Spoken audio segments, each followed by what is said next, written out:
Bonsoir, bonsoir, bonsoir. Je suis en direct. Donc, il est 21h08. Donc, le lot n'a pas quoi, le lot Rosolana Linda. Donc, Linda Zana coulisse. Elle est déjà connectée. Donc, Soboza Nangai Bopesimbote. Donc, Rosola Lelo yo Oebengi Tobengi éducation coloniale. Donc, éducation avant les colons ou après. Donc, tu y comment est-ce que bande komene parce que le temps tout le monde éducation tout le monde là-bas là tout le monde tout cola parce que tout simplement quand on parle de l'éducation on voit aussi au niveau de tout ce que on ignore tout ko inculquer bana na biso pour ba kola malamu nini ba pesi biso ou bien nini ba parents na biso bazwaka comme éducation pour le loba comme bateau to bazo ko respecter donc na pesi bino bonsoir bonsoir bienvenue na live alelo tokosolana Linda ko expliquer biso makambo ndenge ni bande koleka na ndenge ezoleka lelo donc na pesi bino mbote Linda à toi bonsoir Linda bonsoir comment ça va et toi ça va bien ça va bien je travaille à partir de la maison contrairement à toi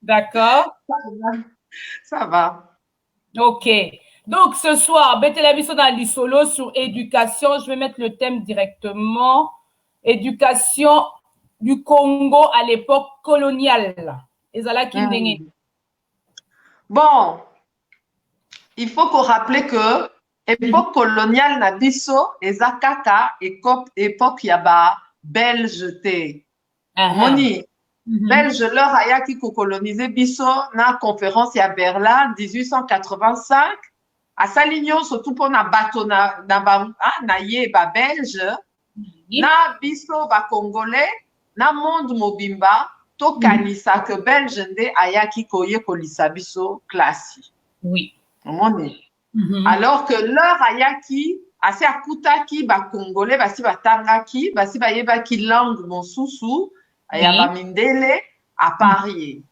omoni donc ngai eza mpenza très important mpona ngai nalakisaka bato que colonisation na biso ebandaka na babelge te ebandaka na baportugais donc baportugais bayaki epa na biso le premier portugais ayaki nkombo na ye Diego Cao ayaki na 1482 aye akutani na bacongolais et puis ndenge bacongolais bazalaki déjà na basystème éducatif ezalaki problème mpona bango te lors bamoni ke baportugais bazoya baza na mayele moko mosusu balobi ke te biso mpe tolingi toyekola mayele wana omoni donc par exemple awa mpona kointroduire na kotia quand même moto oyo akoyebisa biso mundele azoyebisa alingi te aloba ke biso tosi tozalaki na éducation akoloba nkombo oyo bamindele bazwaka na place ya koloba école na koloba éducation eloko nini balobaka na place nango mais nzoka nde eza klasi biso tozalaki déjà na baklasse na biso problème de réseau d'accord problème de réseau ça va de réseau oui on a un problème à réseau oui loba tozoka donc moto oyo akoloba ndenge nini biso toza kobenga classe avant donc eza très important koyeba que même leur Diego Cao ayaki na 1482 biso tozalaki déjà koyekolisa bana na biso bizaleli bamétier banini donc tokoyoka moto oyo akoexplike biso na longolation epa na ngai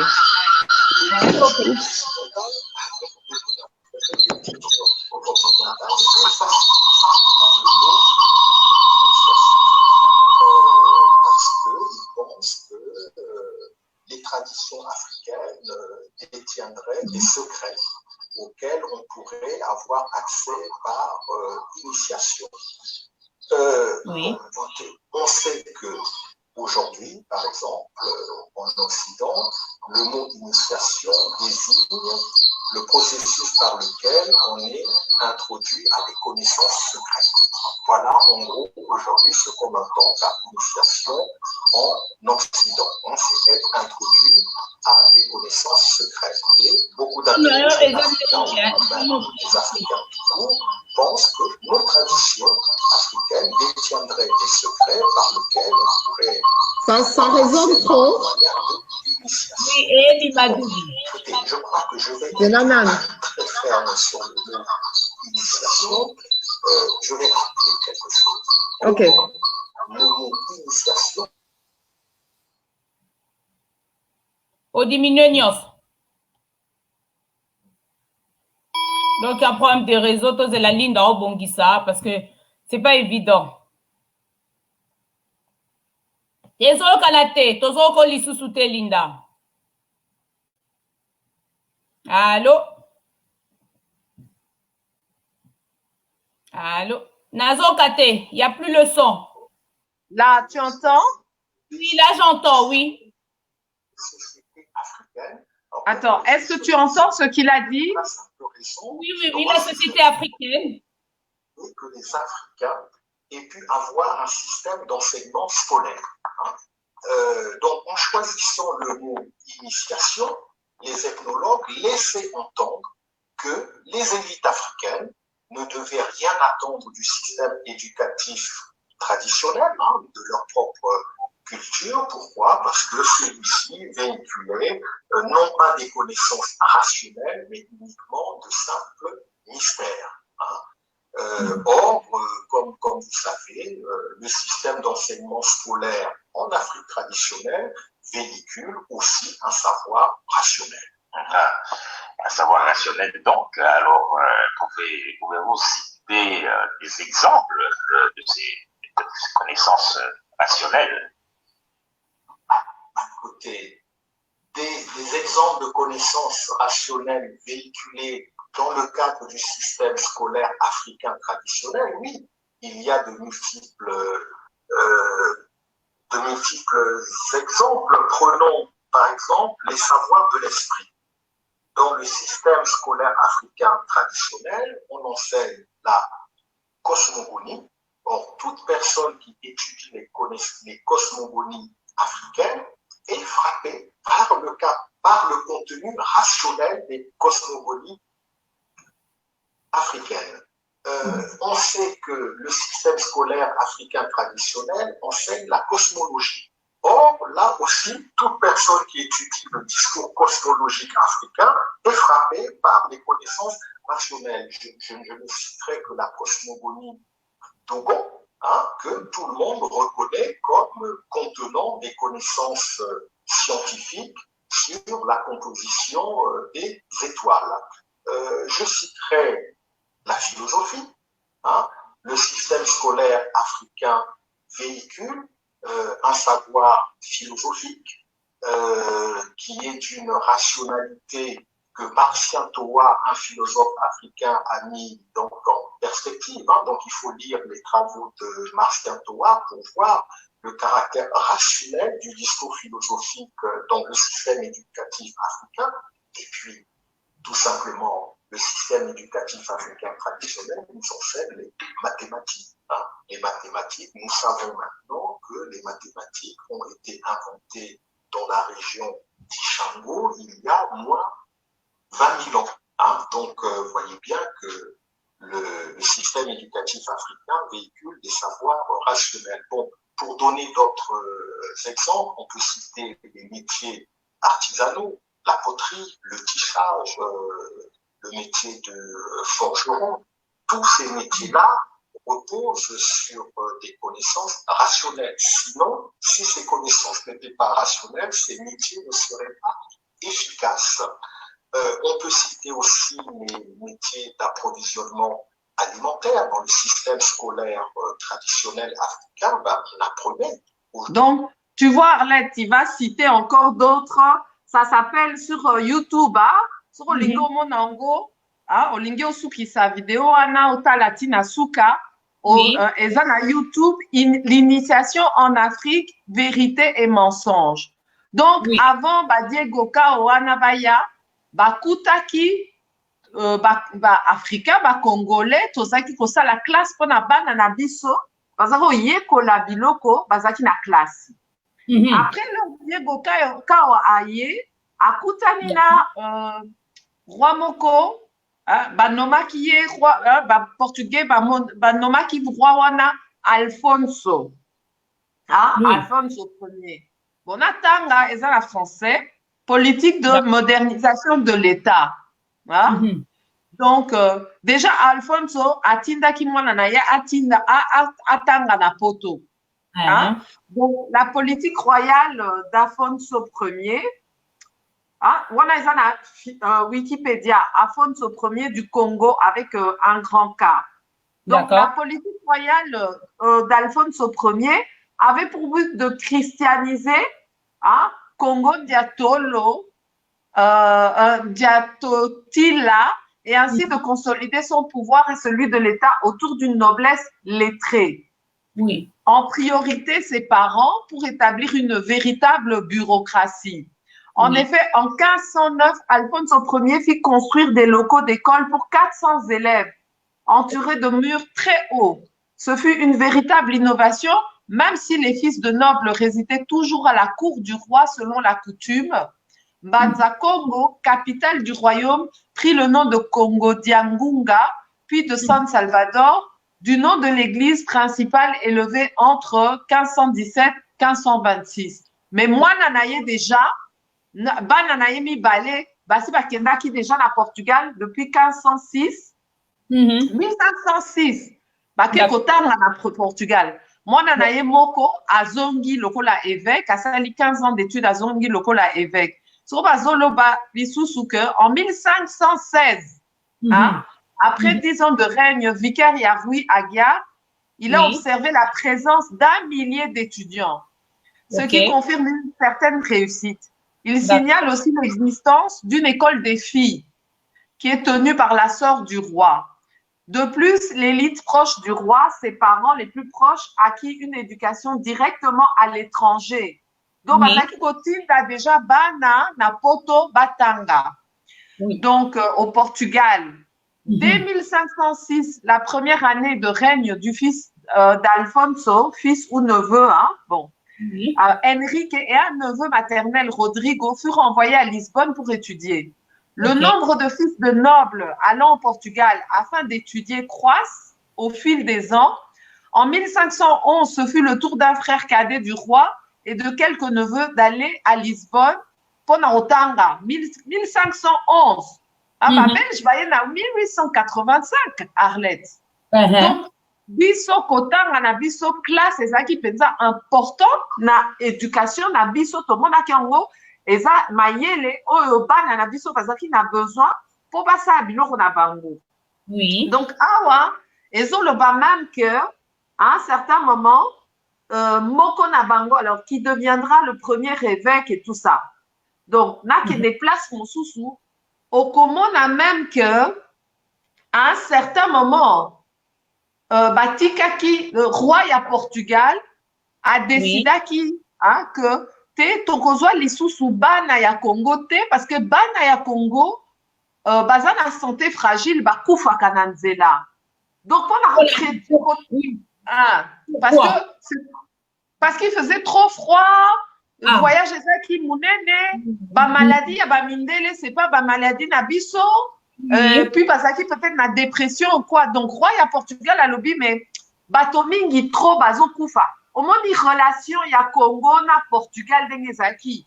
Donc, roi, il y a Portugal, donc, aza mondele, aza na moté, ma passe, azolo ba congolais trop, bazo ya kota na Portugal, bazo koka tante, bazo koka voyage, bazo kufa, toti kamakangwana. Mais Alfonso, na mwana na ye Enrique, batikate balobite, toko s'organiser, il faut kakato ça là, parce que c'est important, pour na bato, batanga. Donc, on appelle que Henri Ier, donc c'est le fils d'Alfonso. Objectif, il y a Alfonso Ezaïki que non, moi, nanaye, donc on va évangéliser Congo Mobimba et que comme État moko chrétien, pour comme même que évêque Nyo Soba ça l'a nommé à partir il y a Congo parce qu'à cette époque-là, pour l'Afrique, évêque Bazaki nommé dans ce qui pays moko musulman. Donc, Bacheyo évêque ce qui n'a fait Tanger et là place moko na. Donc, Alfonso avait été devenu, Henrique était devenu évêque comme ça. Il y a autre chose aussi qui montre comment biso tozaki penza très important, c'est que nazomona awa tozaki na roi Mosusu. Alors Don Diego est aussi un chrétien opportuniste. Donc Don Diego, c'est un autre roi, il y a Congo, il y a 1545-1561. D'accord. Et donc, on dit de lui qu'il était opportuniste, il souhaitait utiliser l'influence de l'Église pour servir ses ambitions commerciales. Il envoie une ambassade extraordinaire auprès du pape, conduite par un prêtre métis, Diogo Gomez, né et ordonné à Banzako, au Congo, pour solliciter l'envoi de nouveaux missionnaires de bonnes mœurs. Et s'il reçoit des missionnaires, il en expulse aussi beaucoup. Même l'évêque Joao Baptista de Sao Tomé, qu'il chasse de son royaume en 1547, ne trouve pas grâce à ses yeux. Sous son règne, l'Église catholique est à peine tolérée et chaque construction d'église ou d'école donne droit à un marchandage serré avec le roi qui impose en retour un avantage commercial pour son pays. Ozomona denge biso tozaki makasi tozaki penza royaume. Émission tosalaki la dernière fois. On a vu le roi même qui avait écrit au roi du Portugal en disant portugais il faut une solution. Ti roi ya Portugal atindi ambassadeur aye ko gérer portugais na kati ya royaume ya Congo ti akomi ko expulser portugais mosusu. Donc situation bazoye bisa biso lelo eza ndenge moko te oyo ezalaki mpenza na liboso. Mais mundele ya belge akoyebisa yo te parce que ye aza aposa que oyeba te que aussi oyebaki kotanga bawa na yo bazaki makasi bazaki na baambassadeur bazaki konégocier ok biso tozosala baklasse na biso mais soki bino bolingi boya kosala classe awa alors il faut futa biso parce que c'est comme l'école belge oza na taxe ya kofuta olingi osala école na yo awa alors ya kofuta. Donc, tozaki penza na conception moko que oui, éducation est important. So botiki biso to sa éducation na biso, to s'occuper nango, to investir biso moko, tozo s'occuper, tozo tinda bana na biso na Portugal. Tozo loba makambo ya 1500. Oui. Hein? Mais baroye bisa biso que ba congolais bazo ya kotanga kaka siko 19e siècle. 20e siècle. Na 1900. Nzokande toza la 1500. Hein? Donc, ça, c'est déjà ça que je voulais que vraiment que tout sur la Makamboana. Et puis, alors, tout le monde appelle genre, il y a éducation. Parce qu'au fur et à mesure, portugais, parce qu'on doit pouvoir, au fur et à mesure, parce qu'on affaiblir Royaume Congo. Oui. Puis, au moment où le Royaume Congo est comme séparé, Bandakoloba, Royaume Congo va créer Angola. D'accord. Et ça, famille Moko, et ça, Royaume Moko, mais si on va créer Angola, va créer si on Royaume Congo, va affaiblir si on normalement va port, va bateau, et ça qu'il y a na Royaume Congo, va comme il va côté, biso tokole qui ça va port, na côté Angola. Juste Linda, parce que j'ai vu qu'il y avait des personnes qui connaissent pas le Lingala, qui sont connectées. À ça, je te dis bonsoir. Bonsoir. Oui, si on peut parler plutôt en français, parce que j'ai des retours des personnes qui disent on ne comprend pas trop. Ok. Donc, pour commencer, ce que j'ai dit jusqu'à présent, j'ai prouvé, en fait, j'ai démontré que d'abord, il y a ce monsieur-là qui explique qu'avant que les Portugais arrivent, avant que les Portugais arrivent, on avait déjà un système de scolarisation. Oui. Mais l'Européen, pour diminuer l'image du Congolais et de l'Africain, a préféré appeler ça des rites de passage, de l'initiation. Donc, quand il parle de l'éducation en Afrique, il ne parle pas d'école, il ne parle pas de système d'éducation, il ne parle pas de ça. Il va parler d'initiation. Il va parler de rite de passage. Donc, il faut comprendre que c'est le langage colonial pour ne pas appeler. C'est comme la malaria. Si tu fais une recherche sur la malaria existe en Europe. Elle existe au Danemark, elle existe en Finlande, elle existe en Angleterre, elle existe en France. Pas la malaria que les gens attrapent en Afrique. Hein. La malaria que les gens attrapent ici à cause des moustiques des marais ici. Mais ils ont donné un autre nom à cette malaria-là. D'accord. Ils ont donné un autre nom pour qu'il y ait une différence entre nous, notre malaria et tout. Mais c'est la même chose, c'est les mêmes moustiques qui donnent les mêmes maladies. Et on peut comprendre, par exemple, en Angleterre, il y a beaucoup la malaria. Mais comme c'est un système de santé de l'État, le médecin ne va pas te dire aux la malaria. Il ne va pas te dire ça. Il va te soigner, mais toi, tu ne sais pas que tu es soigné pour la malaria. D'accord. Hein? Donc, le même système vous pouvez faire des recherches, vous pouvez googler, vous allez voir que le dernier malade de malaria local en France, c'était en 2016. Donc, qui a attrapé la malaria à cause des moustiques de la France. Okay? Donc, pas quelqu'un qui vient de l'Afrique et puis il a la malaria parce qu'il a une malaria chronique. D'accord. Donc, la même chose. Il y a beaucoup de choses dans le système, dans l'histoire coloniale, où l'Européen utilise des termes différents, des termes qui amoindrissent. Parce qu'il ne veut pas rendre égalitaire la société congolaise ou africaine ou coloniale et la société européenne. La deuxième étape, c'est qu'il faut bien comprendre que nous, les Congolais, nous n'avons pas été… Notre premier colon, ce n'est pas le Belge. Le premier colon du Congolais, c'est le Portugais. Oui. Okay? Donc, le Portugais est arrivé, le Portugais est arrivé au Congo en 1482. D'accord. Okay? Donc, il est arrivé en 1482 et au départ, la relation, comme dans toutes les colonies, dans toutes les invasions, au départ, le rapport de force était clair. Donc, ils sont venus. Il y avait un roi qui s'appelait Afonso, je l'ai montré. Et Afonso Ier, étant un grand souverain d'un grand royaume, Congo, avec un grand K, qui regroupait plusieurs territoires. Le Congo, à l'époque, regroupait le Congo français, le Congo portugais, donc l'Angola, le Congo-Brazza. Et au moment où sont arrivés les Portugais, semblerait-il, il y avait une partie du Gabon, une partie du Cameroun, plus la RDC. Okay? Je ne sais pas si ça allait un peu plus bas, mais en tout cas, c'était ça. Et donc, quand il arrive, il voit un roi qui est fort, qui est bien organisé. Okay? Et donc, il y a des historiens qui peuvent confirmer ça. Un peuple qui est bien organisé. Et donc, directement, le roi Afonso comprend qu'ici, c'est un potentiel. Ces gens ont un savoir et nous, on veut avoir ce savoir parce que dans nos écoles, nous n'avons pas ça. Et donc, on voit ici qu'il a construit la première école qu'il a construite dès son accession au pouvoir, c'était une école de 400 élèves.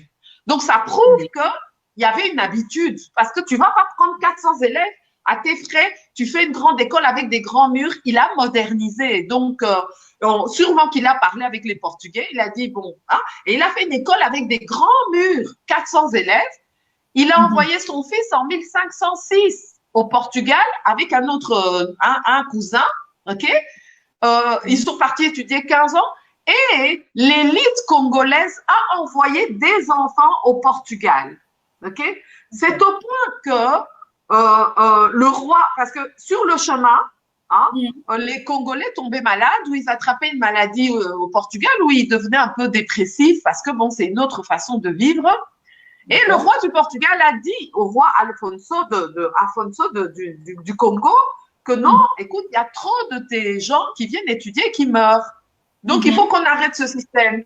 Mais il a dit non, on va s'organiser, il faut que ça continue. Donc, les élites congolaises ont envoyé des étudiants au Portugal, à Lisbonne, étudier, au point qu'il y en a un qui est resté et qui est devenu préfet d'une école là-bas. Il y en a qui sont restés et qui sont devenus des préfets d'écoles portugaises. Vous voyez?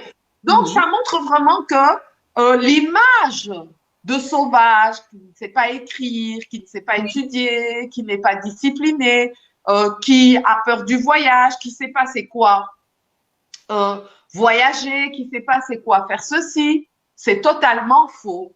OK? C'est totalement faux.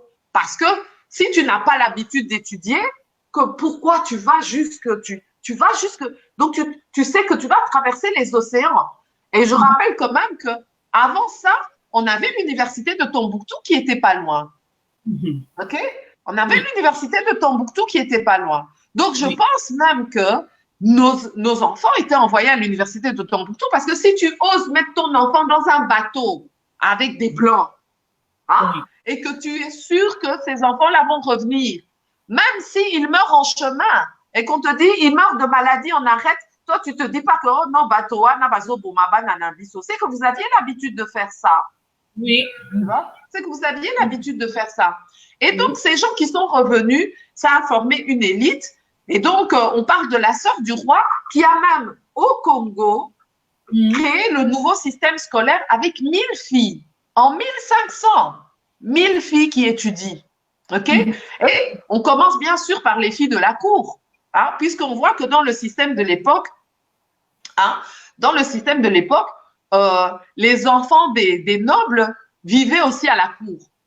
Oui. OK? Donc, ça veut dire qu'ils étaient initiés à être à la cour. Parce que ceux qui parlent à Bazoya et pas à roi. Pourquoi? Ça veut dire qu'ils sont initiés à la royauté. Ils sont initiés à être des dirigeants. Hein? Donc, et les parents acceptaient. Donc, il y avait déjà un système qui était comme ça et tout ça. Alors, après, qu'est-ce qui se passe? On voit qu'il y a un autre roi cet autre roi en 1500, Jacques Ier, hein, aussi en 1545-50, qui lui allait plus loin. Il y avait les écoles congolaises et il y avait les écoles des catholiques qui voulaient mettre. Lui, maintenant, il commercialisait. Il disait, bon, ça, c'est pas une école que nous, on a créée. Ce sont vos écoles, c'est vous qui voulez faire le système. Il faut monnayer. Vous voulez faire une école ici, vous nous payez. OK? Ou sinon, nos enfants peuvent aller dans nos écoles à nous. Mais si vous voulez donc le genre de lycée français, quoi, tu veux faire un lycée français ici, OK, mais il faut que non. Donc, un roi et une population qui ne donnent aucune valeur à l'éducation, OK? Pourquoi ils vont faire ça? Hein? Pourquoi ils vont faire ça? Alors, après, maintenant, on voit qu'il y a une crise des colonies. Hein? On voit qu'il y a une crise des colonies portugaises. Parce que le Portugal a connu plusieurs empires. Okay? On voit qu'il y a une crise des colonies. Et il faut comprendre que quelque chose, on dirait qu'il y a eu une entente en 1885 entre le royaume du Portugal et le royaume belge pour effacer une partie de l'histoire du royaume Congo, donc RDC, de Portugal. Okay? Parce que même quand on voit dans Wikipédia, il y a une partie où on ne parle plus du Congo. OK? Donc, parce que, sûrement, ils ont fait un accord et tout ça. Mais cette histoire du Congo, nous, au début, quand les Portugais sont arrivés, on n'était pas une colonie, on était vraiment rapport de force. Donc, toi, si le Portugais avait un problème, le roi Alfonso écrivait au roi du Portugal, écrivait au roi d'Italie et au pape en Italie pour dire qu'il y a tel problème, on voudrait faire ceci, on voudrait faire cela, au point qu'il y a eu un ambassadeur qui a été délégué, ambassadeur portugais délégué sur le royaume Congo. D'accord. Mais après, ils ont joué, les Portugais ont joué sur la séparation. À mon avis, le royaume Congo était trop dur, mais ils ont parvenu à faire de l'Angola un côté un peu plus portugais prononcé. Et donc, ils ont commencé à faire des chantages et aussi avec l'esclavagisme. OK? Donc, ils ont sauvegardé les Angolais et ils ont commencé à nous utiliser, nous, le royaume Congo, pour prendre nos Congos. D'ailleurs, la plupart de la diaspora esclave est congolaise, hein, en général. Okay? Donc, on a été pris par les Portugais, pris par les Arabes, pris par toute personne qui voulait se servir. Et donc, on a été isolés petit à petit et nos populations ont été prises en esclavage. Donc, ça a réduit. Ici, j'ai un texte que j'ai trouvé où on parle de la crise de l'enseignement dans les colonies portugaises. D'accord. OK? Et donc, on dit dans ce texte ici que des 5 raisons qui, d'après le chroniqueur Zurara, ont jadis poussé le prince Henri, le navigateur, à chercher la Guinée. À l'époque, on appelait le Congo Guinée. Hein? Une partie du Congo s'appelait Guinée. En fait, le Congo, c'était vraiment un vaste, ça allait jusqu'en Afrique de l'Ouest.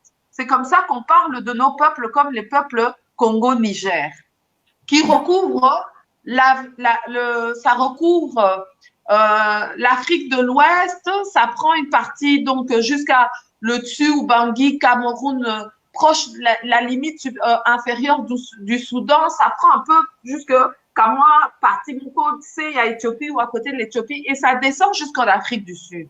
OK? Donc, il y avait le peuple Congo-Niger, et alors, il y avait deux catégories, Congo-Niger A et Congo-Niger B, qui parlaient une même langue. OK?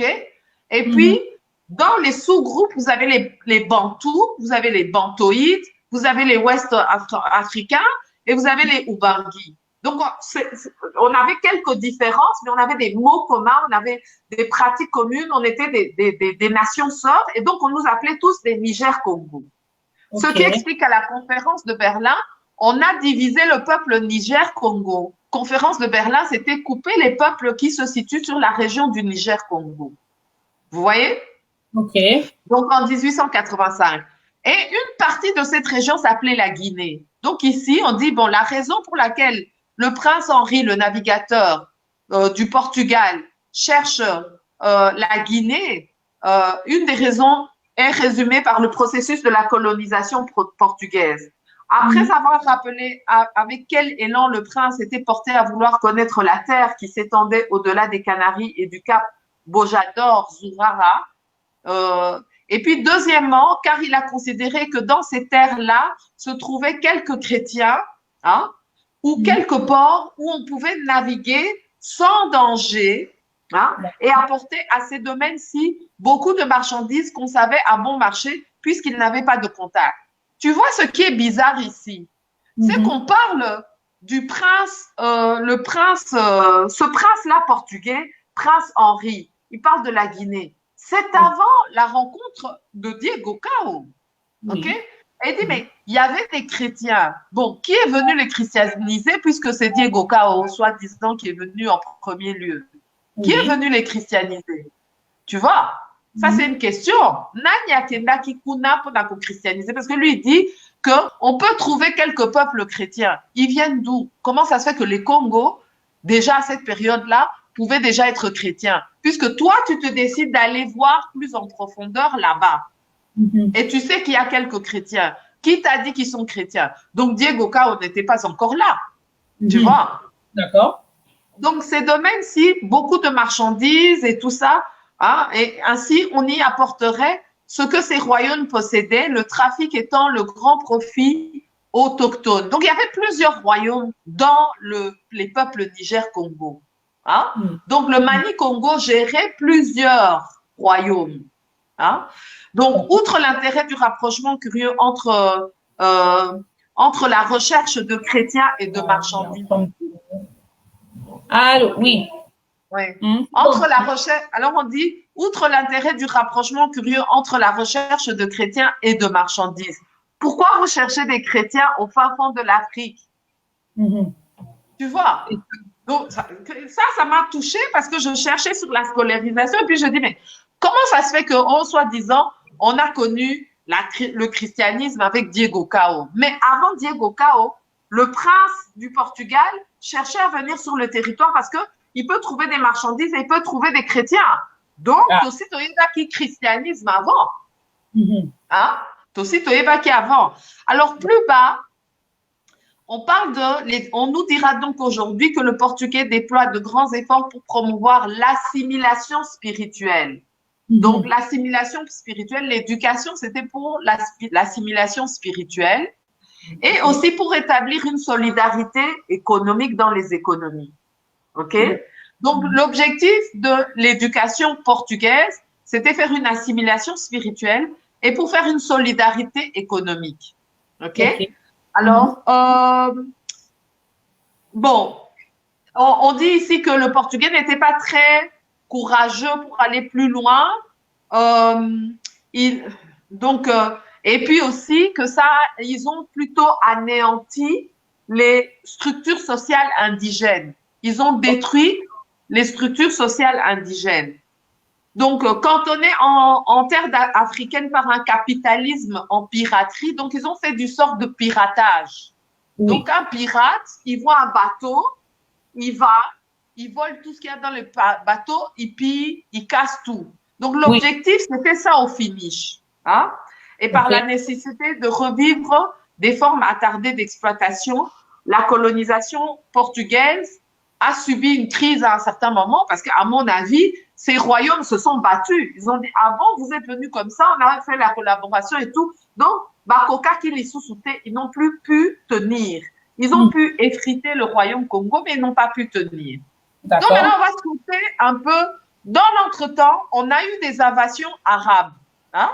On a eu le roi Tipo Tipo qui s'est installé chez nous, mais je n'ai pas fait des recherches quant à l'éducation pendant l'invasion arabe. Donc, on a eu les Portugais, on a eu l'invasion arabe pendant les Portugais, et on a des passages qui nous disent bien que quand les Belges sont venus, il y a eu la guerre contre les Arabes. Okay? Et nous savons aussi qu'il y a Tipo Tipo qui avait un royaume en plein Congo. Il avait créé un royaume en plein Congo. Okay? Mais je saute maintenant pour venir chez ceux qu'on appelle Nonoko, les Belges. Hein? Oui.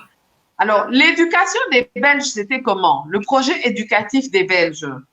Alors, j'ai deux petites vidéos. Alors, on va essayer de mettre… sont préparés à un niveau de vie plus élevé. Cet enseignement est destiné à la masse paysanne et artisanale. D'autant plus qu'il comprend un enseignement de sélection qui formera l'élite noire de demain. Il y a au Congo belge plus de 26 000 écoles subsidiées et libres, réunissant plus de 900 000 élèves. Le plan décennal prévoit la création de 6 000 établissements nouveaux. L'enseignement destiné aux filles a spécialement retenu l'attention des autorités. Après l'enseignement primaire, elles pourront entrer à l'école ménagère pour suivre des cours d'apprentissage pédagogique. Ce groupe scolaire nous offre l'image d'un centre. Alors, ça s'appelle… C'est l'heure du réveil. Voilà. Alors, on voit dans cette vidéo ici, hein, ça s'appelle la formation. Il est 8 OK. Ça s'appelle la formation de l'élite noire du Congo belge. Donc, si vous voulez en savoir plus sur la formation de l'élite des Noirs au Congo belge, vous pouvez voir sur YouTube. Il y a une autre vidéo encore. Donc, ça, c'est un peu plus… ça, c'est quand la télévision existe déjà. Hein. Alors, vous avez encore une autre vidéo qui est où on voit le roi des Belges qui est venu visiter. Donc, c'est un peu avant les indépendances. Hein. Cette vidéo s'appelle « Le projet éducatif au Congo belge ». Conférence par Natou Pedro Sakombi. OK? Donc, elle a fait une conférence sur le projet éducatif au Congo belge. Donc, si vous voulez en savoir plus par rapport à ça, vous pouvez. Mais je vais surtout souligner des commentaires que j'ai vus. Un instant. Je vais souligner des commentaires que j'ai vus et ce que je sais de l'éducation belge. L'éducation belge pour le Congolais est ce que les Belges continuent de faire avec les Congolais de la diaspora. Oui. C'est une éducation qui est basée sur l'apprentissage des métiers. OK. OK? Donc, si tu es Congolais au Congo, tu ne vas pas apprendre des métiers d'université. Tu ne vas pas aller à l'université pour devenir juriste, économiste, politologue, archéologue, toutes ces histoires-là, historien et tout, non. Ce sont des métiers. Vous verrez dans les comment expliquer, dans les vidéos là, c'est des métiers. Donc, on vous apprend des métiers. Et on dit clairement que c'est pour que vous puissiez aider le blanc. OK? C'est pour que vous puissiez aider. En fait, ils nous mettent tous dans les métiers pour pouvoir les aider parce que eux, leurs enfants ne peuvent pas le faire. Voilà. C'était pour aider le blanc. Et puis, c'est les métiers aussi. J'ai découvert un article ici. sur l'éducation au Congo belge. Oui. Et on dit que the Belgian Congo is one of the largest and most industrially advanced colonies in Africa. Extending across the central part of the African continent, it occupies an area of beaucoup de kilomètres, or 75 times the area of the metropolitan state of Belgium. The colony has a population of 13 million people. The vast majority of Africans belong to a number of different tribes. The Europeans, for the most part, officials of the colonial administration or missionaries or employees of colonial companies. Alors, ça nous dit quoi? Ça nous dit que le Congo était un des pays les plus industrialisés de l'Afrique au moment où la Belgique nous possédait. Donc, nous, le Congo, on nous formait pour être capable de faire fonctionner l'industrie belge. Donc, les métiers, c'était des métiers de manufacture parce qu'on produisait des choses qui permettaient à la Belgique d'écouler et de devenir un leader économique. Ah, mais jusqu'aujourd'hui, Linda, ça existe toujours. Voilà.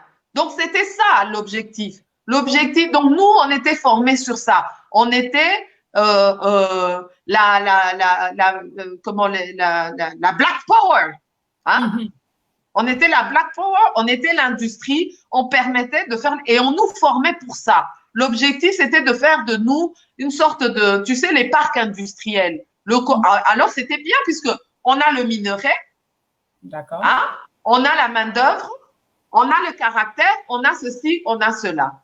Donc, on formait les jeunes dans ce sens-là. Mais tu verras quelque chose de bizarre. La plupart des infrastructures que les Belges ont utilisées, c'était les infrastructures que les gens et jusqu'à présent, hein, que les gens des Portugais, les Congolais de l'époque des Portugais de 1400. C'est-à-dire que tu verras que pendant la colonisation, qu'est-ce que les Belges ont fait? Ils avaient des petites écoles un peu partout, il y avait des petites écoles un peu partout, et ils prenaient les meilleurs de toutes ces écoles et ils les amenaient au Bas-Congo.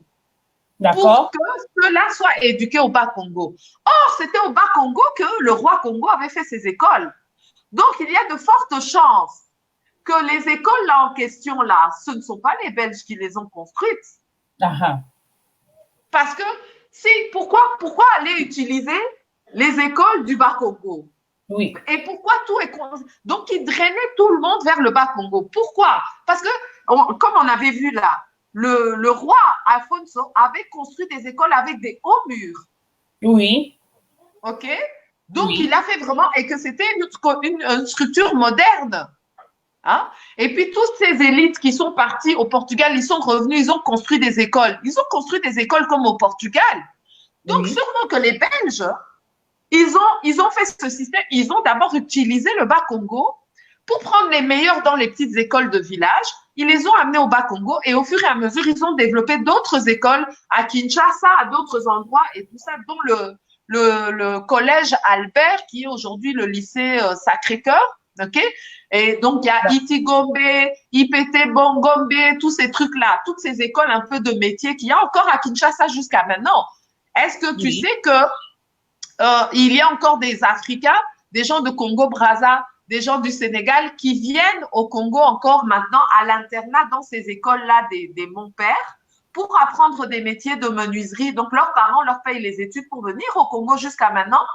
Et ils sont des étudiants dans les internats de Kinshasa. Donc, la colonisation belge a ce côté positif qu'ils nous ont quand même donné ce côté pragmatique. Oui, mais contrairement, ils sont formés, Linda. On était déjà formés à l'avance. On était déjà formés à l'avance, puisqu'on avait déjà les métiers dont parlait le papa là, tu vois. Mais eux nous ont peut-être amené une modernité qu'on n'avait peut-être pas, l'industrialisation, tu vois, des choses comme ça. Mais on avait déjà un savoir de base, tu vois. Mais ce truc-là, quand tu vois la colonisation française dans les autres pays, c'est des Français milaïs. Ils n'ont pas d'industrie. Et tu verras que non seulement ils ont le franc CFA, mais en plus, Auchan va venir chez eux, toutes ces entreprises vont venir chez eux, mais on n'utilise pas leur main-d'œuvre. Il faut savoir que si tu parles avec des entrepreneurs par exemple, en France. En France, on te dira que les Congolais sont polyvalents. Les Congolais sont des gens polyvalents. Congolais, c'est ayebi pour toucher l'électricité. Abangara électricité, n'a pas délestage à trouver qu'à solution. Oui. Hydraulique à trouver qu'à solution. Il a fait un peu de construction. Il sait construire une maison. On a ce côté-là qu'on a déjà chez nous, construction, on l'a déjà. Et d'ailleurs, la preuve, ce ne sont pas les Portugais qui sont venus construire les maisons avec des hauts murs, ce n'est pas les missionnaires, ce sont les Congolais. Donc, ça veut dire qu'on avait l'habitude de faire des maisons, on avait l'habitude de faire des hauts murs. Qui est venu faire les hauts murs? On n'a pas entendu que non, le roi du Portugal a envoyé des ouvriers pour faire ça. Non. Tu vois? Donc, alors pour clôturer, j'aimerais quand même parler de quelque chose que j'ai vu. Oui. Bien sûr, il y a plein d'autres choses que j'ai vues, j'ai posté aussi. Deux choses que j'ai vues, c'est qu'il y a une influence, c'est un texte qui est écrit, donc on appelle the influence of colonial ideology on school books in the Belgian Congo. Okay. Où on explique qu'on a étudié une cinquantaine de bouquins scolaires, hein, une cinquantaine de bouquins scolaires dans lesquels, dans ces bouquins scolaires, on constate la colonisation de notre mentalité, où on a utilisé toute une manière de technique pour faire comprendre aux Congolais que ce qui est bien, c'est ce qui est blanc. Ce qui est intelligent, c'est ce qui est blanc. Ce qui est meilleur, c'est ce qui est blanc. Et tout ce qui est de toi, là, c'est noir. Je ne sais pas si tu as vu l'émission sur les Belges, les métis belges qu'on a enlevés. Est-ce que tu as vu cette émission? J'ai vu une partie, mais pas dans le détail. Oui, j'ai vu. Voilà, il y avait des témoignages de petits métis belges qui sont devenus des grands-papas, plus vieux que moi, grand-père, où ils expliquaient que les sœurs leur disaient que tu es supérieur par rapport aux noirs parce que tu as du sang blanc, mais tu ne pourras jamais te purger de ton sang noir. Tu es inférieur à cause de ton sang noir. Tu dois passer par le purgatoire et être noir, ce n'est pas bon. Être ceci, ce n'est pas bon. Et donc, l'analyse des textes scolaires coloniaux, il y a ce monsieur ici, Honoré Vinck, hein, qui a fait une analyse des textes coloniaux et qui dit que vraiment les textes coloniaux qui sont utilisés jusqu'à maintenant comme inspiration, comme texte d'éducation, il y a Nanabiso de nos enfants jusqu'à maintenant au Congo, ces textes-là n'ont pas été changés. Oh là là là là là là. Et ces textes-là, voilà, ces textes-là ont installé, donc c'est jusqu'au Zaïre, jusqu'à l'époque du Zaïre indépendant, ces textes-là étaient utilisés, mais on voyait vraiment une volonté de in the hands of the devil, de mettre le noir comme le diable qui ne connaît pas, qui ne connaît rien. C'est la réputation c'est les blancs qui savent, c'est ceci, c'est cela, et c'est eux le top, c'est eux comme ceci, eux ont le savoir, toi tu n'en as. Et donc, j'ai vu aussi dans un des films ici, j'ai vu que dans le film, on disait, on faisait une sorte de justice comme ça entre les Congolais. Alors, les Congolais devaient juger un autre Congolais, Moko Afundi Congolais, parce qu'à Ibaki, les autres devaient juger et chacun devait voter. Et ça m'a fait bizarre parce que je me suis dit, c'est une façon de retourner son frère contre son frère. Oui, parce que toi, au lieu de punir toi-même, c'est toi le professeur, c'est toi qui gères l'école, tu demandes aux autres Congolais de juger leurs frères congolais pour quelque chose que toi, tu penses que. Et tu demandes à un autre Congolais de venir témoigner que. Donc, j'ai compris que la division qui a commencé à exister entre nous, hein, eux, ils ont dit que non, c'est pour apprendre la justice. Il y a un livre que j'ai ici qui s'appelle Proverbe Mongo. Hein? Attends. Oui. Voilà le livre. Hein? Proverbe Mongo. D'accord. Okay? Proverbe Mongo. OK? Oui. Hein? Proverbe Mongo de G. Ulstart. C'est un livre qui date de 1958. Hein? Oui. Et ce monsieur, c'est un curé. Hein? C'est un curé. Je vais te lire qu'est-ce qu'il a dit. Je crois que c'est un père ou quelque chose comme ça. Il a mis 25 ans à étudier les proverbes Mongo. Et qu'est-ce qu'il dit? Il constate quelque chose. OK? Il dit, on trouvera, hein, on trouvera dans ces pages plusieurs axiomes et adages juridiques qui, en Europe, ne sont généralement pas considérés comme proverbes, mais que nous ne pouvons omettre chez des populations qui ont, pour ainsi dire, le droit dans le sang. Donc, tu imagines, lui, il a écrit ce livre en 1958. Il a étudié le peuple Congo pendant 25 ans et il dit de nous qu'on a le droit dans le sang. Et regarde qu'est-ce qu'il dit. En Europe, ces brocards, donc en Europe, ces proverbes, ces brocards, ne sont guère connus que des juristes. Donc il dit, Batoana, Basakoye, Babilo, Koloko, la juriste, parce que le la juriste, mais pas ça, la juriste. Donc on dit, en Europe, ici au contraire, elles sont du domaine public. Donc au Congo, les proverbes juridiques, les notions juridiques, les principes juridiques sont d'ordre public. Et ça, Motonio, surtout à Yebi droit. Et un grand nombre sont couramment cités par le commun du peuple. Donc, Motoka Raboye, Oyebi, principe, il y a droit. Donc, on te décrit en 1958 comme quelqu'un qui a les principes de droit. Donc, tu vois que on va dans les villages pour constater comment sont les gens, mais dans les écoles, on donne des livres à ces gens-là au lieu de leur dire ça, que vous êtes une nation riche, vous avez le juridique, vous avez le droit dans le sang, vous êtes on te retire du droit, donc on te met dans les trucs pratiques, on te retire du droit, on te retire de la connaissance de tes proverbes, de tes losako, de tes tout. On t'apprend seulement des travaux manuels et on te met un complexe de nous le colon, toi le colonisé, nous le blanc, toi le noir. Et on a des, ça c'est sur Internet, hein, et ces métis qui ont témoigné, qui sont entre deux races et qui ont témoigné de ce qu'on leur disait pour qu'ils se sentent inférieurs, qu'ils ne se sentent pas comme des blancs, mais qu'ils se sentent supérieurs à des noirs. Alors, aussi, le dernier texte dans lequel je vais... Oui, je vais te couper. Même aujourd'hui, les métis, quand on est la couleur, on se dit quand on a la peau un peu claire ou on a éclairci la peau, on est différent du noir qui est foncé. C'est ce complexe-là.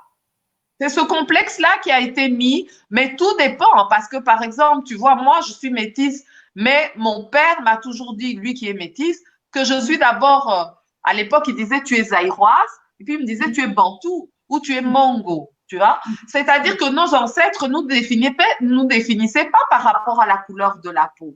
Et ils ne définissaient pas le blanc par rapport à la couleur de la peau. Ils nous définissaient par rapport à d'autres choses. Donc, on était bantou. Bantou, ça veut dire être humain. Tu es bantou. Hein?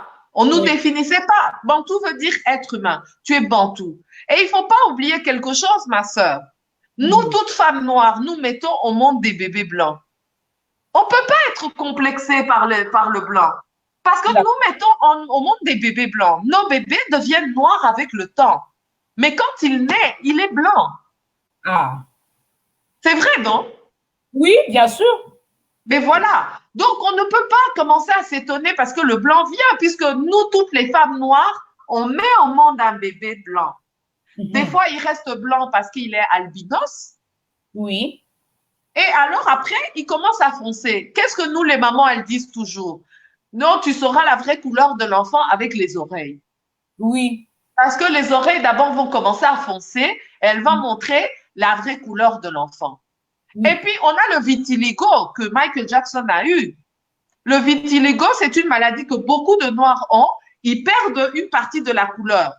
Donc, ils se blanchissent. Donc, nous, dans notre langage, on a le terme chez les Noirs, hein, ceux qu'on appelle les Noirs, mais les Bantous, on a le terme blanchir, se blanchir.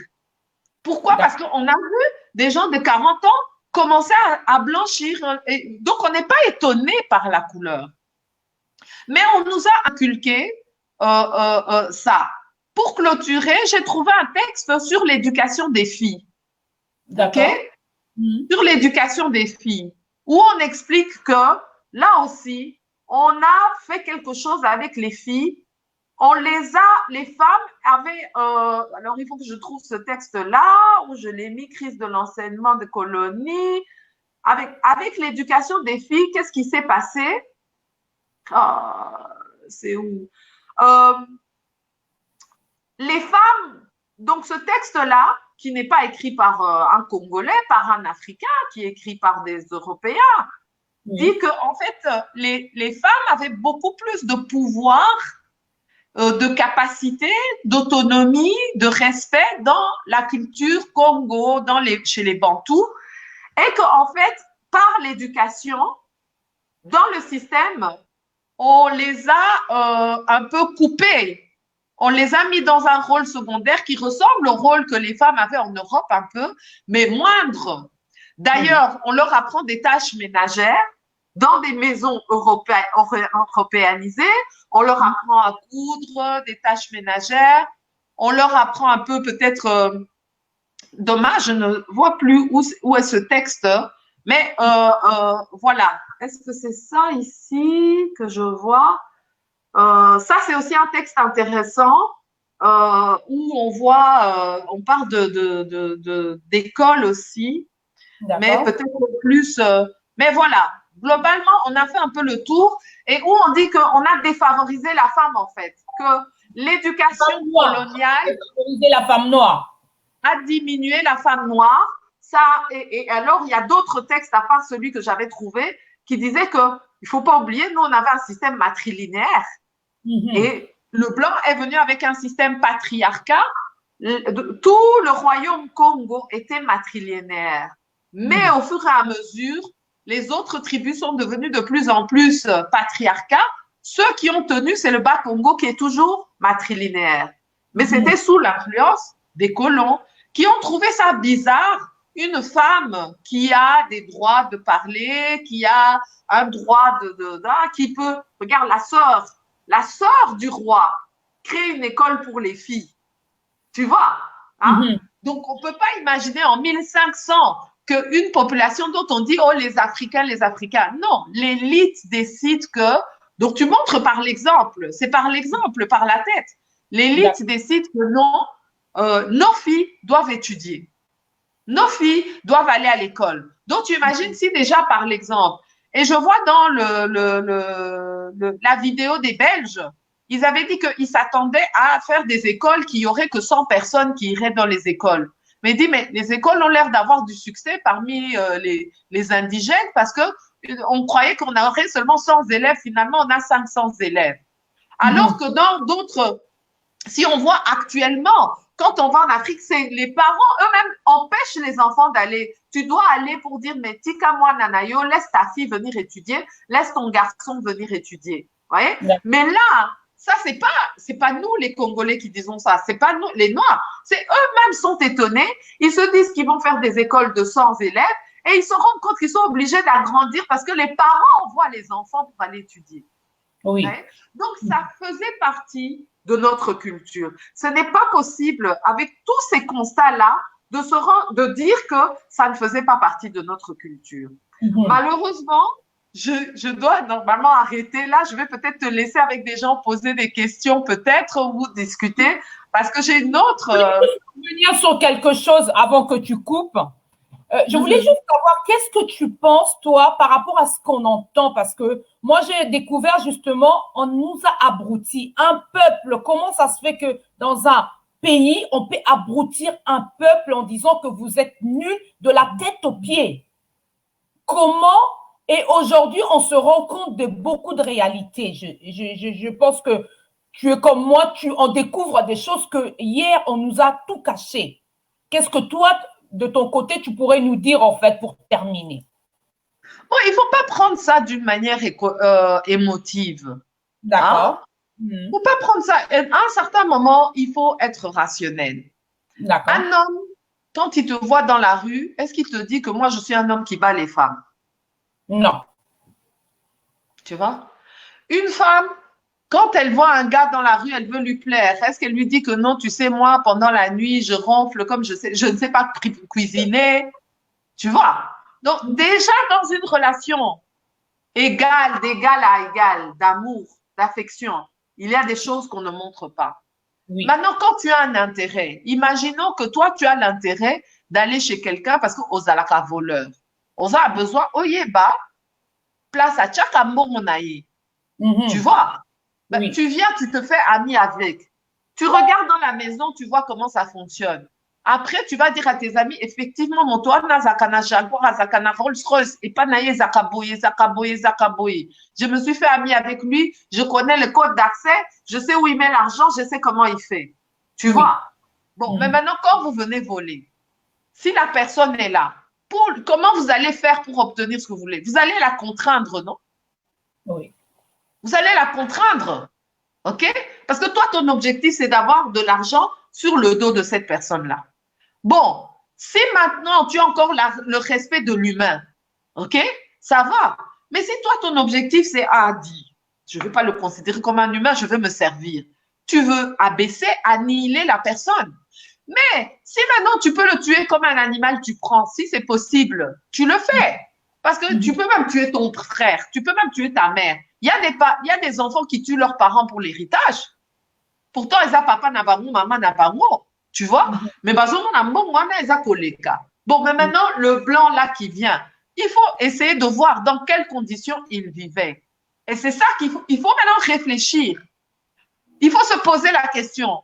Ils étaient désespérés à ce point-là. Qu'est-ce qui se passait en Europe pour qu'à ce point-là, ils perdent toute humanité et qu'ils décident que des êtres humains comme eux, OK, doivent être annihilés, tout ça. C'est qu'ils vivaient des choses impossibles qu'ils ne veulent pas nous dire. OK? Mais quand ils disent que le roi Léopold II, par exemple, a construit toute la Belgique, a fait ceci, a fait cela, ça veut dire qu'avant le roi Léopold II, il n'y avait pas ça. Que tout ce que nous voyons ici, il n'y avait pas. C'est ça que ça veut dire. Il faut retourner le langage. Si c'est lui qui a construit tous ces édifices, ça veut dire qu'il n'avait pas ces édifices-là. OK? Donc, c'est nous qui les avons aidés et on était, regardez, les Portugais sont venus. On était assez forts que pour contraindre des Portugais de ne pas tuer le fils d'un roi, de le ramener. Tout ce qu'ils pouvaient faire, c'est Azwa Moana, Akotisaye, Maye les Mosusu, tout doucement, à changer yo, à ça yo, un peu métis culturel, boyé, et que tu commences à penser que non, c'est ce qui est européen qui est mieux, non, c'est ce qui est nanana, pour que tu commences à prendre des décisions selon ce que l'Europe voulait contre ton propre pays. Tu vois? C'est ça, en fait. Et quand ils voyaient que, ça ne marche pas, mais comme on est assez présent, on a assez de présence, allez, retournez les fusils. On est assez présent, allez, on peut faire des trucs. Utiliser ton cousin, ton frère pour se retourner contre toi. Utiliser des marchands pour dire, non, écoute, nous, on peut te payer, on a les Congolais, on te paye, prends les Congolais. C'est pour ça que l'esclavage a été très fort pour les Congolais. Parce que si on prend les rois, on prend les professeurs, tous ceux qui donnent le maïel là aux gens, c'est ça aussi l'esclavage, ça a servi de 1482 jusqu'à 1800 Sokinimi. On dit 13 millions de Congolais qu'on trouve dans la colonie belge. Mais il y a eu combien d'esclaves? 30 millions qui sont partis. On a vidé le Congo. On a vidé le Congo. Tu vois? Donc, ben moi, je prends ça comme ça. Je dis, bon, maintenant, c'est à nous aussi d'avoir le sang-froid. Eux, ils ont eu le sang-froid pour faire ce qu'ils faisaient. Mais nous aussi, on doit avoir le sang-froid pour récupérer notre savoir, notre histoire et arrêter de tomber dans les motifs. C'est parce qu'on a eu la faiblesse. Maintenant qu'on est plus naïf, déjà, il faut éduquer nos enfants, il faut nous éduquer nous-mêmes et nous, avoir une critique, pas être dans les motifs. Ou sinon, à chaque fois, on va tomber parce qu'ils nous connaissent, ils nous ont étudiés. Ils savent comment ils réagissent et ils savent ce qu'ils ont semé en nous. C'est à nous de remettre les rapports de force pour dire, on est être humain, on est bantou. Et on a les moyens de le faire. Je dois te laisser. Ben, merci, Linda. Merci à toi, vraiment. Merci pour cette intervention. Je vais essayer. On se tient au courant. À bientôt. Merci. Donc, rebonsoir pour les personnes que je n'ai pas vues. Je remercie Linda encore une fois de plus par rapport à son intervention de ce soir. Donc, je vais lire les personnes qui sont connectées et je veux vous saluer. Donc, je dis bonsoir à Karine qui est là. Donc, je te dis bonsoir. Merci d'avoir suivi l'émission. Je salue Christophe. Je te dis bonsoir là où tu es. Merci aussi d'avoir suivi l'émission. Je t'ai vu depuis tout à l'heure. Donc, ensuite, j'ai Isabelle. Isabelle, je te dis coucou. Tu sais pourquoi. Ensuite, Kimia, Judith, bonsoir à toi. Maman Amy, je te dis merci pour cette intervention. Jocelyne, Alain, Olga, merci. Merci encore pour tout à l'heure par rapport à ce que je t'ai demandé. Vraiment, je te remercie. Patou, Amel, je te salue et Moulang et les personnes qui nous ont suivis tout simplement. Donc, je remercie encore de plus Linda et je vous donne rendez-vous. Justement, on va se retrouver samedi avec un autre, on va dire un autre thème par rapport à ce qui se passe un peu dans le monde. On va dire la révolte, on va pas dire la révolte, on va dire plutôt l'ouverture de l'esprit d'un Africain ou d'une Africaine. Parce que maintenant, on comprend ce qui a été caché hier. C'est ce qu'elle nous a dit, Linda. Donc, il faudrait réfléchir et à pouvoir agir correctement parce qu'en sachant que l'homme blanc nous connaisse. Donc, il a fait les études autour de nous. Donc, il sait comment on réagit et il faudrait réfléchir et pouvoir justement préparer nos enfants parce qu'aujourd'hui, si c'est, on va dire par exemple, le monsieur qui est mort aux États-Unis par rapport à, on va dire, au crime qu'il y a eu concernant le racisme, aujourd'hui, c'est lui, demain, ça va être nos enfants. Donc, c'est à nous aussi de pouvoir se préparer, justement de préparer nos enfants. Donc, je vous dis, on se retrouve samedi à 21h avec Monsieur Serge Diantantou, donc l'historien qui nous a parlé la dernière fois. Il viendra nous parler sur tout ce qui se passe autour du racisme, sur tout ce qu'on voit et des choses qui ont été cachées. D'où vient ce système en fait? Donc, il va essayer de nous le expliquer différemment. Et voilà. Donc, je te dis bonsoir Freddy et Olivier et Maman Micheline, merci pour ton suivi et on se retrouve samedi soir. Bonne soirée. Bye. Au revoir.